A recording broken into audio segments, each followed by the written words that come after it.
There's a question that sits at the heart of everything we do at Opus One, and it's deceptively simple. What if creativity isn't a luxury? What if it's infrastructure? Not metaphorically, not aspirationally, but structurally. The way roads are infrastructure, the way broadband is infrastructure, and the way capital markets are infrastructure. If you accept that premise, then the next question follows immediately. Why has so little serious capital been organized around it? Today's guest has built his career and now his fund trying to answer that question. Severin Zugmayer is the founder and general partner of New Renaissance Ventures, a Vienna-based venture fund dedicated exclusively to the cultural and creative industries. NRV, as we'll call it, backs technology companies at the intersection of culture and innovation at a moment when AI and spatial computing are fundamentally rewriting what's possible in music, film, gaming, fashion, and the broader creative economy. Today, the cultural and creative industries represent approximately 5.5% of the EU's economy, larger than pharmaceuticals and larger than telecom. And yet, venture capital has largely looked past them. Severin is here to make the case that this is one of the most significant, perhaps misallocations of capital in a generation, and to show us what it looks like to do something about it. Severin, herzlich willkommen to The Art of Impact. Thank you, Christopher. Very, very happy to be here and have a nice conversation with you. Looking forward to it. As am I. So let's start from the beginning, or at least one of your beginnings. You spent time early in your career at Red Bull, a company which is as much a cultural institution as a consumer brand, especially in Austria. Did that experience teach you about the relationship between creativity and economic value? You can't focus too much on brand. And Red Bull was obviously top in class here and top notch here. And that brand building needed a lot of creativity in the way how to approach marketing, brand building, reaching their audience. So you took that learning from Red Bull, that experience, then you went to Google and then Speedinvest into venture capital. That's a pretty significant pivot, I would say. What did you see or not see that surprised you about how capital was maybe being deployed relative to where culture was actually happening or moving?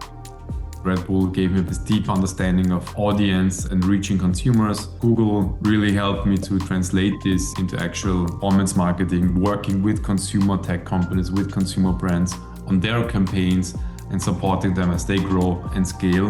And then eventually going into Speedinvest, where I kind of saw again another side of the table, which was investing in consumer companies. So step one was building a consumer brand or a consumer company. Step two was supporting or working with consumer brands. And step three was investing in those.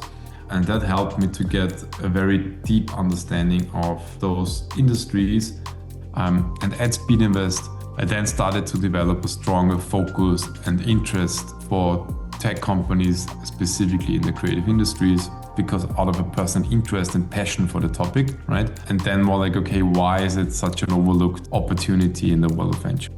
In founding New Renaissance Ventures, you were essentially making a bet on that passion. So what was that moment that made you say, this fund needs to exist?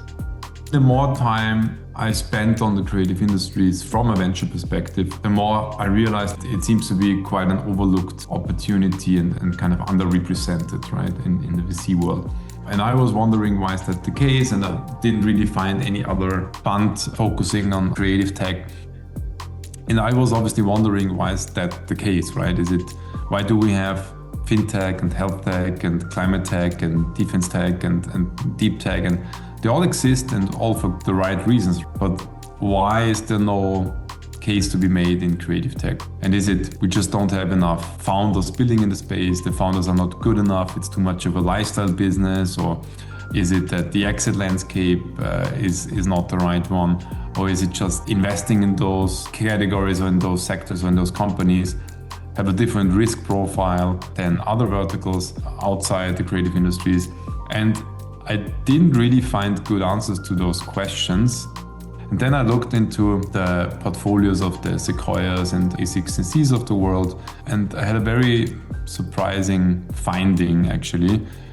I took the category of creative industries, right, and which includes music, entertainment, gaming, publishing, media, so everything which is part of the creative industries. and applied that to the portfolios of Sequoia, Index, A16Z, and a couple of other tier 1 funds. And to my surprise, learned that on average 8 to 10% of their portfolio companies are already companies in the creative industries. And that's a huge number. So to me, that was the realization, oh, look, these guys are already investing a lot of money in the creative industries, but they're not really labeling it as such. And I'm talking about companies like Figma or Canva or tons of gaming companies obviously in that space, but also in publishing, also in film. Sequoia just invested in Mubi, right, 100 million. You have Spotify in Europe. You have a lot of very, very large outcomes already, especially if you look now at the landscape with all these GenAI image, GenAI video, GenAI audio tools. There's a lot of stuff going on. And that's where I got really, really excited and where I said, okay, that is the vertical I want to focus all my energy, right? Because that's where I feel passionate, that's where my interest is. The fact that the big funds are already spending quite a lot of money in those sectors, but really not taking this as a category. The unlock of AI, but also like other horizontal technologies like spatial computing or so, we really see a renaissance of the creative industries because everything is being fundamentally rewired and the distribution layers changes, monetization layers, how we actually create those assets. So the tooling is changing a lot, the workflows are changing a lot. And to me, that was the starting point to say, hey, I need to do this. I need to launch this fund. I want to build a fund which speaks the language of tech founders in the creative industries. I want to build a fund that serves as an ecosystem for tech founders in the creative industries. And I want to only focus on all things culture and creative tech.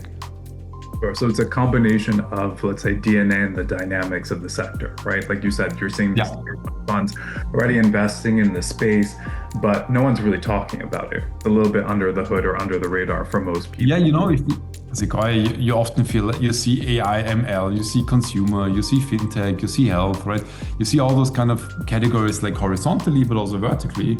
But you don't see creative there, right? Or you also don't see sub-verticals of those in there. And why not? Because it's a categorization as every other categorization. True. None of these enterprises really live in a silo. You mentioned part of these portfolios we're looking at 8 to 10%, and then zooming out even more so, the culture and creative industries represent about 5.5% of the EU's GDP. We're seeing a CAGR of around 4.5% for the creative economy as a whole. These are numbers that most people don't know. I'm curious to ask you specifically, why has an industry, let's say, of this scale been so systematically overlooked by most VCs? You have more fragmentation in the creative industries than in other industries. It's much more democratized, it's much more like fragmented, you have smaller players, and that potentially makes it less interesting because you feel like you can't build big companies, right? Because if you look in banking and fintech, you look at all those huge banks and you're like, okay, market cap very big.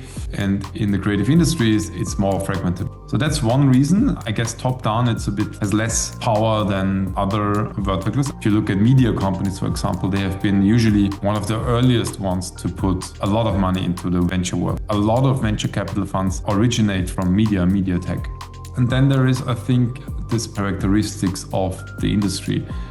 The monetization models are very often a bit different, right? There's a lot of IP involved. It's very often not very tech, but it's very IP driven. It's very hit driven. You have a lot of this kind of power law, right? If you look at 1,000 new game studios, 2 will make it, the rest will go away. It's the same in music, right? It's the same in film. It's everywhere. You have this creative talent, power law, but with this big caveat, I'm, as an investor, not investing in IP. I wouldn't invest in an artist or wouldn't invest in a music label or in a game studio. Sometimes there is exceptions and a bit like hybrid cases, etc. But predominantly I'm investing in tech companies. But obviously a lot of those tech companies are then subsequently dependent on hits and IP hits. The talent behind the technology or supporting the technology. Exactly. There is always this flywheel of tech plus IP. It's much more dependent on hits, trends, virality, kind of what's happening on a society level, what are kind of the behavioral changes in society. So there's much more things which are very, very hard to predict and calculate from a risk perspective. just the image of the creative industry. It's very often it's the industry we are supporting with taxpayer money, and it's just like when I'm doing a hobby on the side or when I'm philanthropic, I'll give away, but that's not where I want to make money, right? It's kind of at the lifestyle side of things. And also like very often these companies come across as very lifestyle. You look at the founders, everything is a bit cooler and nicer and more artsy and stuff. And it's very easy to say they're not serious about it, or it's very easy to say, it's just a lifestyle business. It's more aesthetics than an asset in many ways. Yes, Yeah. yes, exactly. Yeah. And I think there is also the stigma of lifestyle business, which happens much more often in the creative industries than it does in, I don't know, defense tech, right? You don't build a drone company because it's a lifestyle business. So yeah, I think that's kind of the major reasons why it tends to be overlooked. And that's really what I want to change as well. Yeah, it's something that's very much not in the forefront, but very much underneath everything. And it's something that I can say, like at Opus One right now, we're calling this next age the age of creative capital. You know, AI and spatial computing. We are positioning ourselves and saying that we believe that human-generated creativity is going to be an asset which is going to be even more highly valued. Now with NRV and where the sector is moving and saying, okay, what is the future of work? How are we defining value? This cult tech space is something that's going to be increasingly interesting and also increasingly accessible. So I wanted to ask you, what specifically do you think is changing, and why does it matter in how capital is flowing into the sector now versus 5-10 years ago? The opportunities and companies we are seeing more recently, and the understanding that AI has the power to fundamentally rewire this whole category, and as a result there is a lot of new opportunities coming up. The shift is so strong that you can't ignore it, right? And most other technologies didn't have the power. You know, obviously we looked at blockchain and we're putting licensing rights on the blockchain, blah, blah, blah. What's happening now is actually the creative process is changing. And that's so fundamental. It's not just distribution layers and monetization layers. It's the creation layer. That's the interesting part. We're seeing so many successful companies now in the creative industries at this intersection of AI that a lot of investors feel like, oh, there's something to win here, right? But I think a lot of it is driven by that bit of FOMO and understanding now, suddenly it's becoming interesting. Then you have top-down initiatives. For example, in Europe, we have the EIT CCI, which is institutional at the European Union level, which is exactly stating the numbers you just stated, right? With the 5.5% of the economy, which is huge, is really, really, really big. They are saying, hey, this is such a critical industry and such a critical motor of our economy in Europe. We need to push this also from a venture perspective. And bottom up, it's very much a democratization of what you're seeing. Because the barriers to start a company, the technical barriers are becoming less and less critical. And so if you are a strong creative person who amassed, 400,000 and 1.5 million followers across their socials, and now it's super easy to kind of leverage all of that and build a company around it because the barriers are much lower than it was in the past. The tools are here now to support the actual creatives in the industry. So interesting that you brought up Europe's policy infrastructure around the creative industries. You know, that's something in the US, we usually don't have that. So I think that context very much helps what you're trying to do as a private investor, and definitely probably helped inform why you started the fund in the EU. I noticed that you're always asking yourself, with every investment you are making, is this technology enhancing creatives or replacing them? So as a recovering musician, I was hoping you could walk me through what that distinction means in practice, especially for you. That question is very, very interesting because it tells you a lot, and it's a very difficult question to answer in most of the cases because it's never black or white. It's usually a gray, and that's the interesting part. I mean, when I launched the fund, I was thinking a lot about like how to position the fund. Should I make it an impact fund? Should I go down that route and have a bit of a more complex setup and a bit more like rules and regulations, but giving myself that label? I eventually decided against it because I said the top one priority is showing the world that you can build a venture fund in the creative industries without any limitations and just a purely venture model, right? That was the reason why I kind of decided against it. But still, what I wanted to take from that was what is the impact of investing in those industries and what is the creative impact? And the best measurement, I think, is asking yourself the question, what happens to the affected creatives in the respective vertical? If you say now you're a musician, if you're looking at a tool now, you're wondering, okay, is this replacing the profession of musician or is it enhancing them? For example, I invested in Mozart AI, right? Which is building a digital audio workstation on steroids. So it aggressively democratizes the process of creating music, but it very much also targets music professionals who are already working with tools and who are potentially already working with a digital audio workstation. Then you can ask yourself the question, okay, what was before the digital audio workstation? What were the skills you needed to in order to substitute or replace a digital audio workstation? So obviously there is a replacement and a disruption, but obviously I want to avoid investing in companies where it's just about replacing them and saying, okay, we want to generate AI music content and distribute it and exploit systems and find weaknesses and arbitrage models and don't give really any thought about the creative value we leave behind. You get a feeling for it, what feels right and what feels wrong, to put it simple. Right. It's not so much about replacing, but it's giving broader access. In NRV's first year, you reviewed over 600 deals. What did you learn from the process? What patterns emerged about where the opportunity is concentrated and where it isn't? Yeah, it's a good question. I mean, that's a lot of deals, yes. I have to say it's not necessarily my goal to increase top volume because I'm rather focused on getting access to the right deals. But obviously, it's always better to have more deals, right? Because increasing increases the odds of seeing the right companies. When I started the fund 2023, I had a thesis that most of it will be AI, right? But it's brutal. Everything is AI. You can't move without AI being in the mix. Yeah, it's 96% AI, I'd say. Then there is some which have AI and spatial computing, right? And spatial computing meaning everything from 3D to metaverse, and blockchain is gone.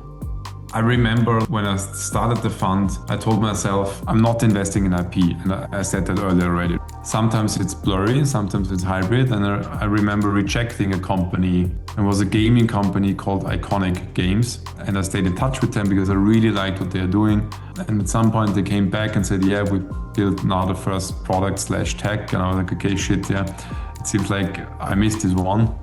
And I did miss this one. Luckily, the founder was kind enough to then let me in the next round, which was a bit expensive for my usual tickets in the fund. But I was like, okay, it seems to be a missed deal and I want to kind of correct my thinking. So with this kind of new reality of AI, and what I'm trying to say is, right, AI is making it the same level playing field when it comes to the tech. Super hard to build moat just over tech. So suddenly IP becomes such a valuable asset. So that's very interesting to see that the venture model also changes in what they want to invest. Think about hardware, right? Suddenly hardware is en vogue again and everyone is talking about hardware. 5 years ago it was still the saying, yeah, hardware, difficult, no one to touch it. Now the most valuable company in the world is a hardware company. Everything moves through cycles.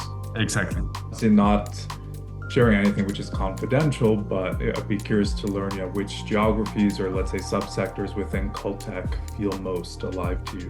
I did a deal now in the kids space, so I think the whole kids category is super interesting, especially in this context of creativity, right? Because how do we make sure that our kids remain creative and learn the skill of being creative? I mean, there's always this natural curiosity and creativity in us, but if we have all these tools now, kids need to find a new way of how to be creative.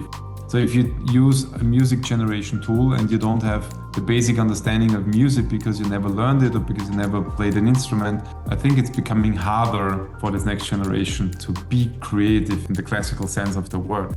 There is also world popular DJs who never learned an instrument are still talented and have a good feeling for music, right?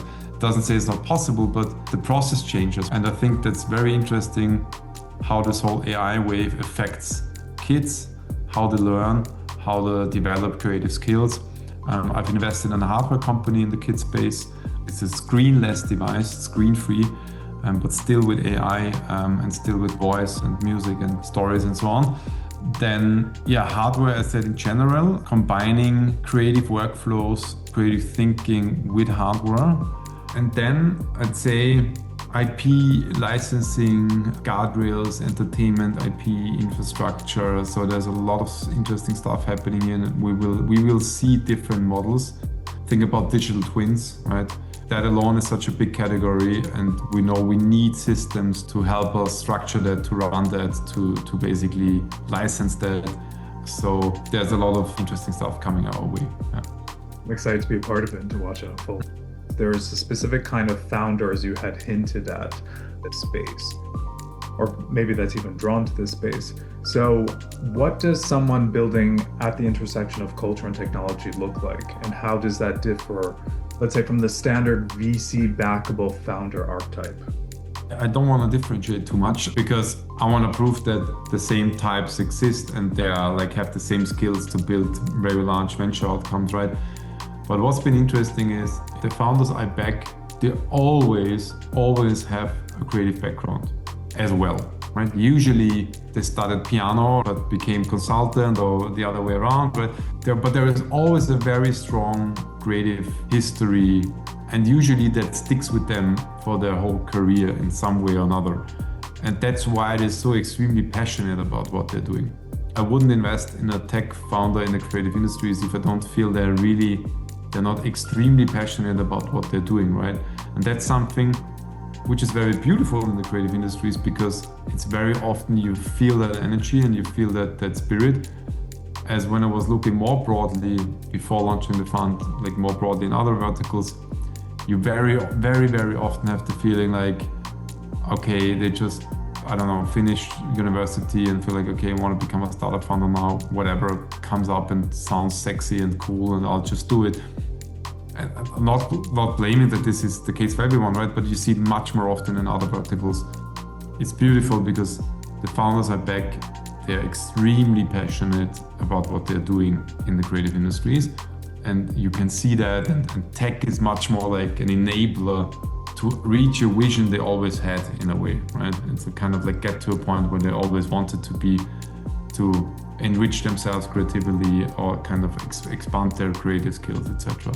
It's like a scaling mechanism for this deeply felt intrinsic human value around what they're building. That creativity that they experience or that they've absorbed is really the seed for what they're building as founders today. Yeah. There's a structural argument to be made that the creative industries have been underfunded, not by accident, but by design. Like you had said earlier, how VCs evaluate risk and return systematically, and how that perhaps maybe is excluding creative founders or maybe keeping them at bay from pursuing a startup. Do you agree with that framing that this industry has been historically underfunded, not by accident, but by the design of the sector itself? I'd say we have a problem, and I think the problem is that we're not linking the creative industries with the business world, and that starts at university. If you look at tech engineers, if you study software engineering, building a company, building a startup is so much part of that journey, or is an option in that journey, right? It's much more in their curriculum, in their understanding, you can build a tech company, you can build a moat with your skills. There is something you can build and then monetize. And there is no reason why we don't do the same in the creative industry, because there is IP to be made. And combining this IP with tech is equally interesting, right? In a lot of cases. It's different from how you build, and it's different, eventually, what skills you need, etc. But I think that's where the creative industries are really bad, and it starts at university, giving creatives the understanding and the feeling and the knowledge that they can start companies, that they can build startups and become successful tech entrepreneurs, and also teach that at universities. In Europe, we have over 200 art universities and colleges in Europe. So we have by far the largest number of top talent globally in the creative industries, but we're really bad converting this into the tech world. And that's something where I guess the US naturally would be much better, because they have that understanding and that kind of sense. So I think that's something where the old, nice cultural colleges and universities of Europe could learn a bit, because they are stuck in the past and they need to change their mindset and also be open to disruption in their own world, and how creative assets are being generated, how music is being generated, how artwork are being generated, digital art, etc., etc. We're way too slow, and adoption cycles are way too long, and once this is there, it's already too late. So it doesn't really add up. So true. So many software engineers, even before they graduate university, are already teaming up with their colleagues at the university and building their first company. How was it for you, right? Did you learn anything about being self-employed and starting your own company? Was that something like a scaling company? Like, is that something you... In my music career, when I was a musician, we were all... I focused about, hitting and articulating a note perfectly and making sure that, I could compete against 100-piece orchestra behind me and so forth, all those things. But in terms of, the business of it all, that just came after the fact. It was very much about being a creative, and it was only once I entered into that world that it was something that you have to take seriously, especially nowadays. I think it's totally fair. I'm not saying like you should force it to all the students and make sure like they have those skills because they need to build tech companies, but give them the chance if they want to, right? It's the same at all the other universities. Not every software engineer wants to build a company, but the ones who want to do it, or the ones that have the motivation to do it, make sure they have the best setup and the best infrastructure and the best network. And I would say so many creatives learning more about IP ownership and IP distribution now with all these tech channels, where you really can be a solo entrepreneur in that space, where you have to necessarily audition to be in an orchestra to have a career, at least as a classical musician like I was, but you could actually build a platform for yourself, monetize your time with just understanding of A, the tools, and B, the structures behind it. And you do need to lean into the tech side of it to really understand the full scope of opportunities that are available to you. So one thing that you had mentioned that really ties back to our thesis at Opus One and what we're building right now with our full venture philanthropy model, this side of this sector, which we classify as quote unquote impact or being impact driven, that you had considered maybe when you started the fund to have it be a, again, quote unquote impact investing fund, but you eventually moved away from it. So without going into maybe why you did that, but I would love to know what is, let's say, your working definition of impact? Yeah, I think specifically in the creative industries, it's like job creation, right? Do you generate jobs in the creative industries? Do you enrich creatives? Do you make their life better, easier? Do you give them more tools to monetize? Do you give them more IP rights, etc.? So make the world of creatives a better place, so to say. And doing this at scale, that's how I would define it. Institutions and players would try to kind of quantify this, and how can you measure cultural impact, right? How can you measure this in society and economic value? I think it's very interesting. I think this should be done. And social cohesion, job creation, expanding monetization tools for creatives is part of that, I think. So let's say in 10 years from now, if the EU, if its institutions, if other investors like yourself get it right, if cult tech becomes a recognized, well-capitalized asset class, how does the world look differently? And what's, in terms of impact, the concrete downstream effect? I mean, the world will be a better place, 100%. When we look at, it may sound dystopian now, but if you look at the AGI, right, and if you think like, computers will do all our work and robots will do all our work, and we will have a lot of free time. I'm not saying that I necessarily believe this theory, right? Because I feel like people always manage to find work in the history of humanity.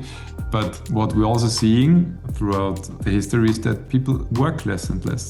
That is a fact, and that is true, right? And that free time, I mean, you want to make sure that people spend it in a meaningful way. So I think the job here really is to make sure that we create tools and cultural companies which follow that logic. Building with intention. Yeah. So I do have one last question. What's the most underrated intersection of creativity and capital that almost nobody in the world right now is paying attention to? Of creativity and capital, it's AI native creators, very practically speaking here, but I think it's really AI native creators who have the skills to work with all those tools out there, and they are in a position to generate a lot of value very fast. And interestingly, usually these are people who have been creatives before, right? They're not replacing creatives, because that comes to the point like enriching or expanding the tools. Most of them have been designers, graphic designers, photographers before. Now they are leveraging AI tools and they're reaching levels would have been impossible before. And they sit on a lot of value because they are the creative bottleneck at the moment. Because everyone wants to do something and everyone sees the output and everyone sees the amazing videos and content out there, and everyone is like, ooh, I also want this. But there's only a few people who are really able to do this at this level, and they are the bottleneck, and they can charge a lot. If you are creative and in those industries, fully go into that and leverage those tools as much as you can, because I think there is a lot of value to be made. Severin, this has been exactly the kind of conversation the Art of Impact exists to have, one that refuses to separate the economic from the cultural, from the personal, from the systemic. What I'm personally taking away from the conversation is something we return to time and again on this platform, that the blind spots in capital markets are rarely random.